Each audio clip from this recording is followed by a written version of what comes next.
بسم اللہ الرحمن الرحیم۔ رجب کا مقدس مہینہ ہے۔ اللہ رب العالمین کی طرف سے اس ماہ مبارک کے اندر انسان کے لیے بہت سے انعامات کا وعدہ ہے، اس میں سے ایک آج ہم ذکر کریں گے۔ اگرچہ یہ مہینہ اور مہینوں پر فوقیت نہیں رکھتا جیسے رمضان المبارک ہے، لیکن کافی سارے مہینوں پر فوقیت رکھتا بھی ہے، اور اس کے جو عظمت ہے اس میں بھی یہ اپنی شایان شان ہے۔ رسول اللہ صلی اللہ علیہ وسلم نے ارشاد فرمایا کہ اللہ رب العالمین نے اس ماہ مبارک کے متعلق فرمایا کہ یہ میرا مہینہ ہے۔ رسول اللہ صلی اللہ علیہ وسلم نے ارشاد فرمایا کہ شعبان میرا مہینہ ہے، اور رمضان المبارک کے متعلق فرمایا کہ یہ میری امت کا مہینہ ہے۔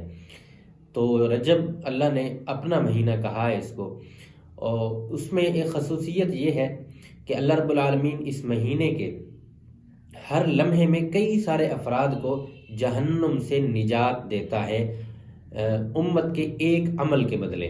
وہ عمل کیا ہے؟ رسول اللہ صلی اللہ علیہ وسلم نے ارشاد فرمایا، لوگو اس ماہ مبارک کے اندر آپ نے جہاں اور بہت ساری عبادات کا اہتمام کرنا ہے، نفلی عبادات جیسے نوافل ہو گئے، نفلی نماز ہو گئی، صدقات و خیرات ہو گئے، نفلی روزے ہو گئے، اور بہت ساری چیزیں، جس طرح اور نفلی عبادات کا اہتمام کرنا ہے، وہاں ایک عمل یہ بھی کرنا ہے کہ آپ نے استغفار کی کثرت کرنی ہے۔ استغفار چھوٹا سا جملہ ہے، لیکن اس کے بدلے میں اللہ رب العالمین انسان کو بہت بڑے انعامات سے نوازتا ہے، جس کا انسان تدارک اور سوچ بھی نہیں کر سکتا۔ اتنے بڑے انعامات اللہ رب العالمین عطا فرماتا ہے۔ چھوٹا سا جملہ ہے استغفر اللہ، استغفر اللہ۔ انسان کام کرتے ہوئے بھی اس کو اپنی زبان سے کہہ سکتا ہے، اس کا ورد اپنی زبان پر جاری رکھ سکتا ہے، اور اگر وقت تھوڑا زیادہ میسر آ جائے تو پورا جملہ بھی کہا جا سکتا ہے، جیسے استغفر اللہ ربی من کل ذنب و اتوب الیہ۔ یہ مختصر سا کلمہ ہے، لیکن اس کے برکات بہت زیادہ ہیں۔ اللہ رب العالمین کی طرف سے انعامات انسان کے لیے اس کلمے کے بدلے میں بہت زیادہ ہیں۔